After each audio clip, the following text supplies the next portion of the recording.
Howdy all, grab yourselves a beer, it's time to talk Path of Exile. Just wanted to quickly comment on the content update 3.6.0 patch notes for the Synthesis League that came out yesterday my time, so about 18 hours ago. Now, because I'm very busy often during the middle of the week, I've not been able to put together a video, I've not been able to put a lot of time into this video, and I'm only going to touch on the biggest changes.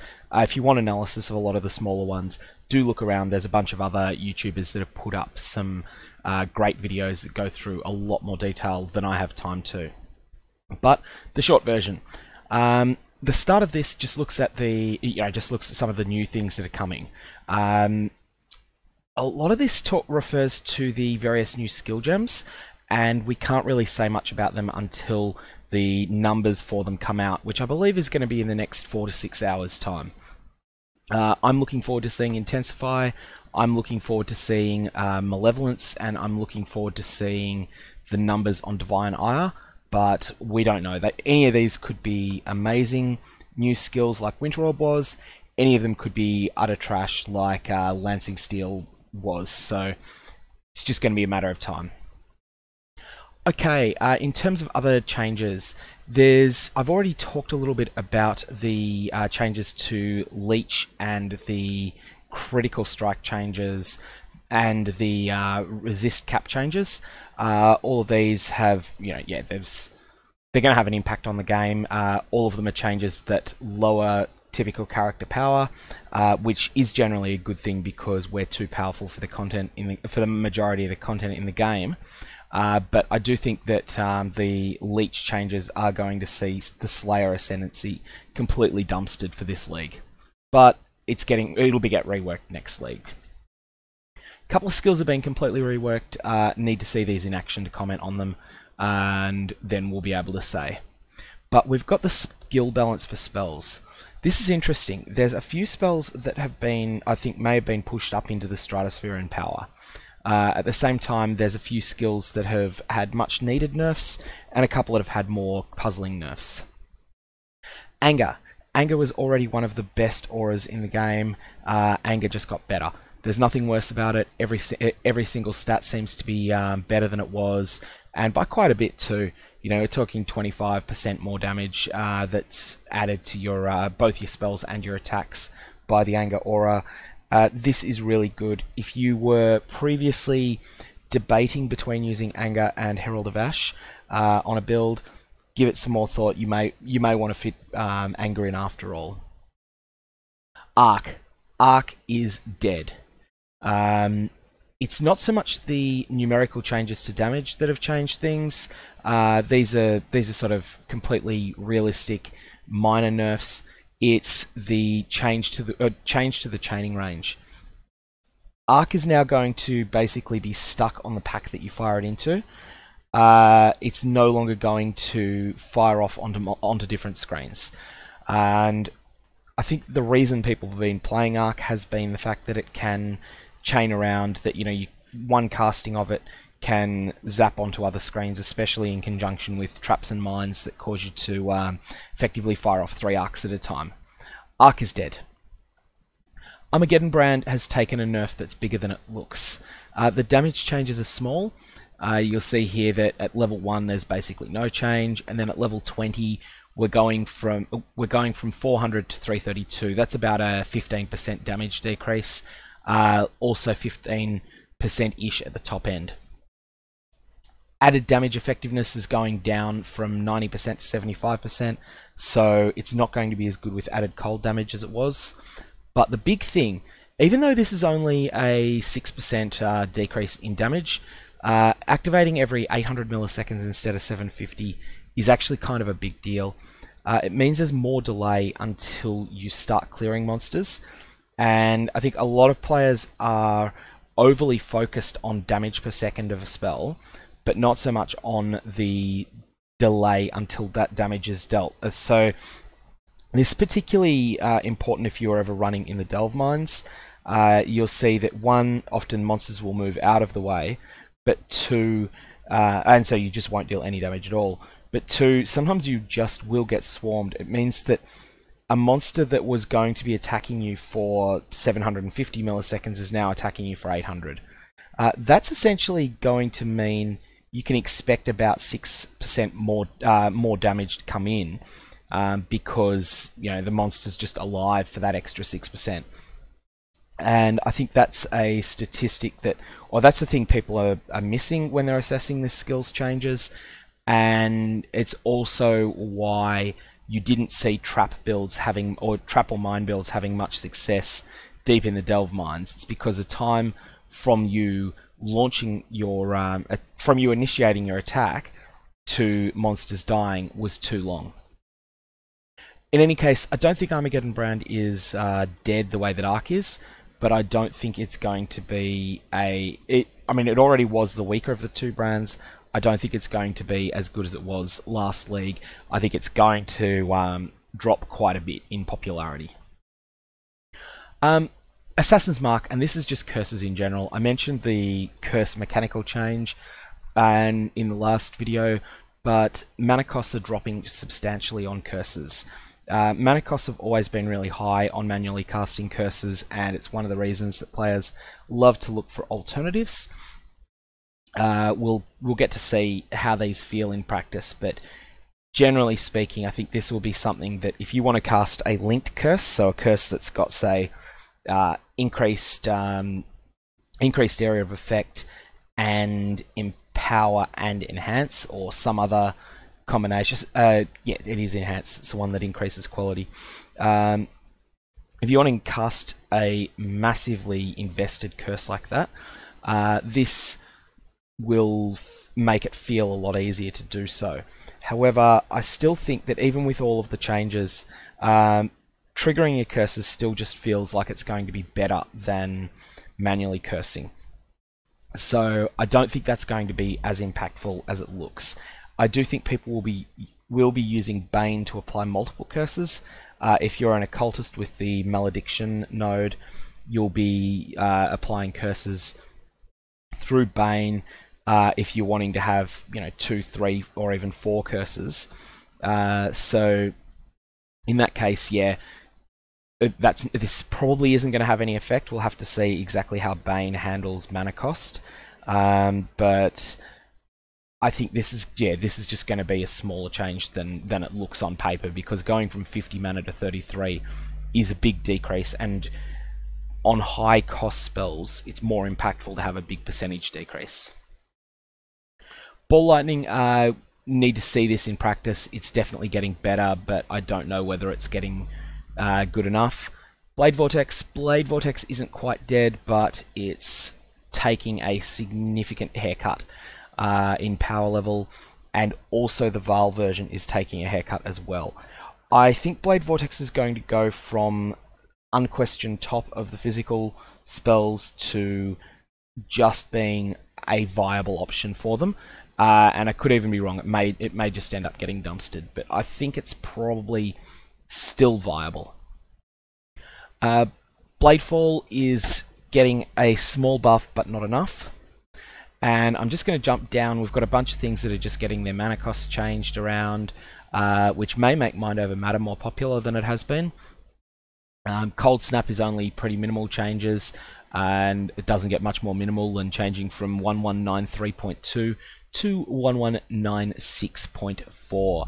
That is a massive change of less than 0.3% in top end cold damage per second. And yeah, so it's basically not being changed except for the mana cost. The mana cost here is actually going up. We'll have to see how that plays out in practice. I think it probably means you're going to need 2 mana affixes on items that you didn't need previously. People have been talking up Cremation. I've never played Cremation. I'm not sure how good it is, but it has definitely received quite significant buffs. More radius, more damage, less mana cost, and yeah, the radius could be huge. I'm considering this as a skill to give a shot to, although I think I'll stick with the cold damage over time. Discharge is getting improved, but not enough to consider manually casting it. It is still, as I feel, a trigger-only spell, and its big drawback was always its small radius, and that hasn't been fixed. And now Ethereal Knives has been being talked up quite a bit. Ethereal Knives was a very popular spell a while ago, with and without the Nova support gem, and sorry, not support gem, Threshold Jewel.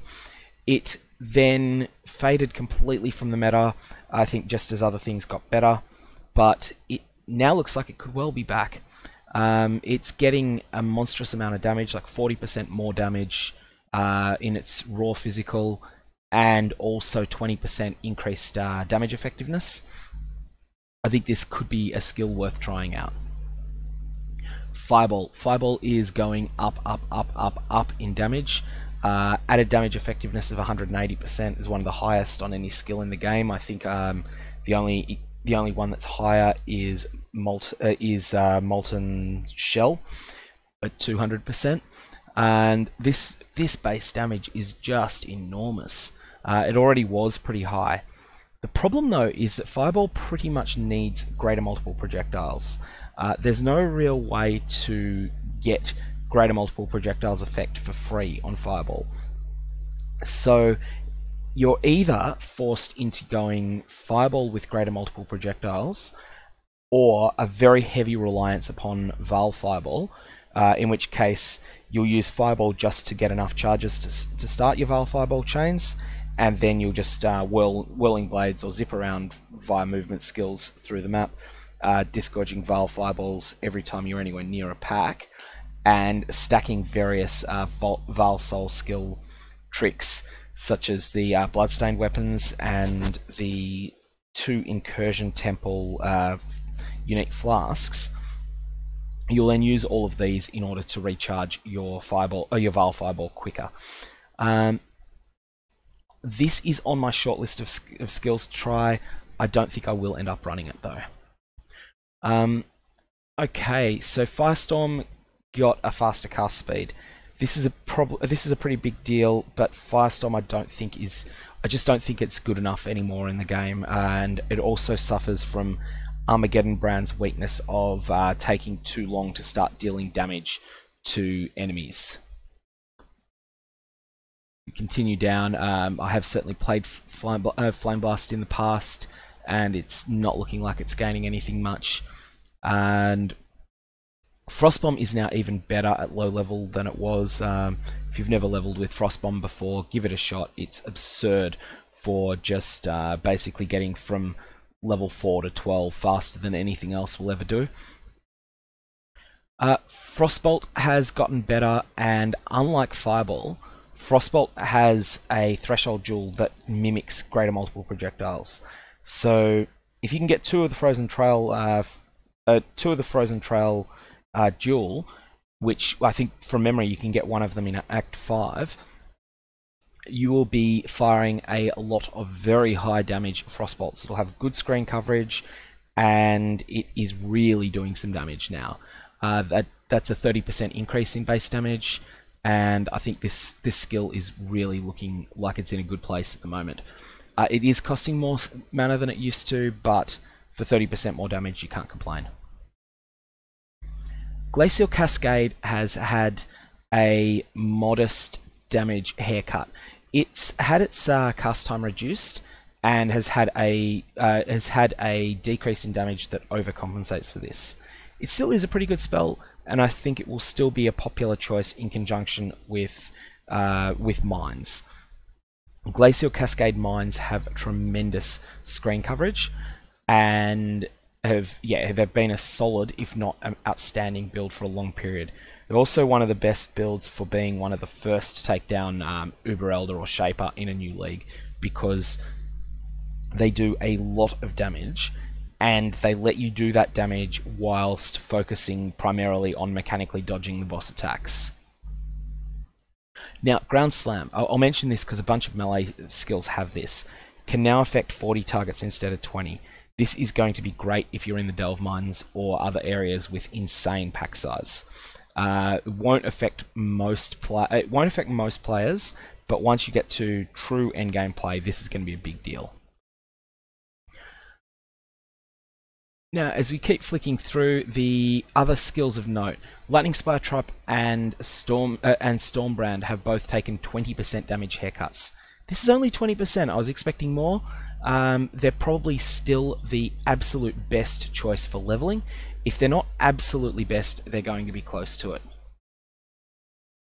Scorching Ray got a buff and a nerf. So Scorching Ray's mechanics are being changed so that instead of giving 3% fire, 3% reduced fire resistance, for each stack, it now gives 25% when at maximum stacks, and this doesn't stack with everything else. However, it's doing more base damage, and that should help compensate for it having less penetration when you're still in the process of ramping it up. And it then has the explosive amount of damage per second at top level. I think Scorching Ray on totems is looking a lot better than it has been. If you're using a primary fire skill, definitely give some thought to a Scorching Ray spell totem setup, and then you can either just have it for the utility of giving the negative 25 to fire resistance, or you can actually ramp up its damage as well. Continuing down, Spark is getting a little bit of a buff. I still don't think it'll be good enough. Actually, it's not a little bit of a buff, it's a big one. More damage, and can hit 3 times every 2 seconds instead of 2. As we mentioned, Stormbrand is taking a 20% damage haircut. It's still mechanically insane and will still be extraordinarily good.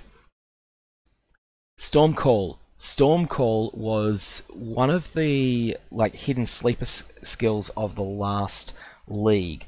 Stormcall's Val version is absurdly strong with all of the stacking, basically all of Val's skill abuse tools. And it's getting a damage buff of about 22% there. Its added damage effectiveness is going up. This is a skill to watch. It can be a bit clunky to play at first, but it is effective.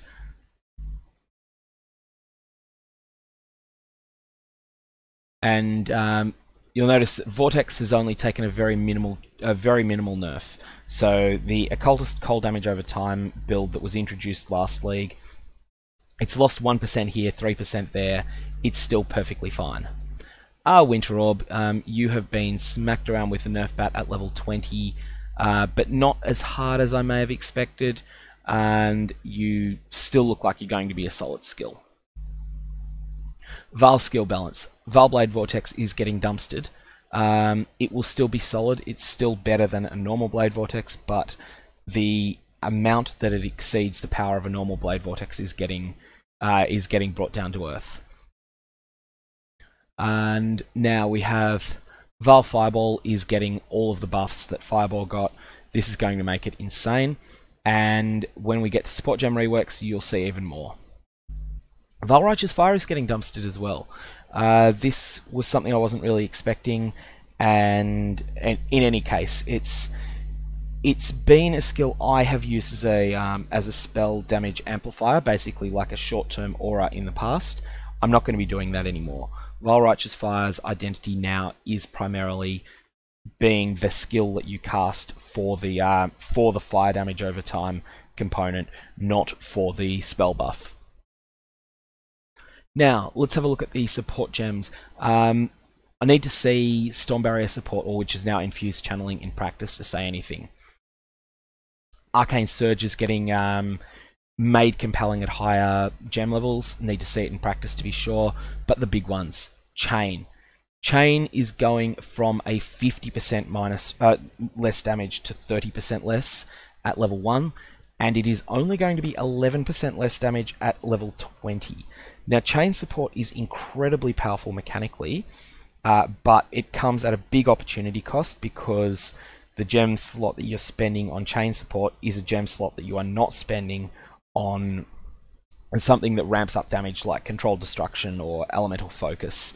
And so basically it's been that sort of double dip in decreased damage in the past. Now it's only single dipping. If you've never played with Chain, what it does with a projectile skill, when you hit a monster with that projectile and the projectile is consumed, so it doesn't pierce and it doesn't fork, it will create a new projectile that will then fire at another nearby monster, and it will be directed where they are at the time. This is incredible for packs. If you can hit 6 monsters with a single casting of a spell or something like Power Siphon, and each of them then chains, a lot of those chained projectiles will then hit those same 6 monsters again if they're still alive. Or, best case scenario, you fire it at a pack, you kill all the white mobs on the first shot, and then there's a rare monster at the back, all of the chains then point at the rare monster and kill it as well. This support gem is mechanically very powerful, and I think we will see a lot more use of it. It's just not been there numerically, but I think it will be now. It is incredibly strong on Power Siphon, and also Val Power Siphon, but it is still just a solid gem in general now. Decay's been improved. I've never played Decay, but I have run it while leveling, and it is insane while leveling. This is something to keep your eyes on. Fork support. Fork is getting the chain treatment of a massive increase in the amount of damage. In fact, now Fork is a more multiplier, not a less multiplier, at the higher tiers of skill gem level. Fork support looks really good now. Fork and chain also can be really interesting together. I think there will be builds that use a 6-link Val Fireball that use Fork and chain, and I think those will be ridiculous for clearing some of the most open maps in the game. And did we mention that Desert Spring is has the highest density of any map in the game? I think this could be really good. Innovate, I need to see it in practice. It's too hard to say. From there, Onslaught support is getting improved, but by less than we were led to believe in the tease. So yeah, we'll get to see that in practice. The passive tree balance is something that I think is important to build with first, and then you'll get a sense of what these changes actually mean.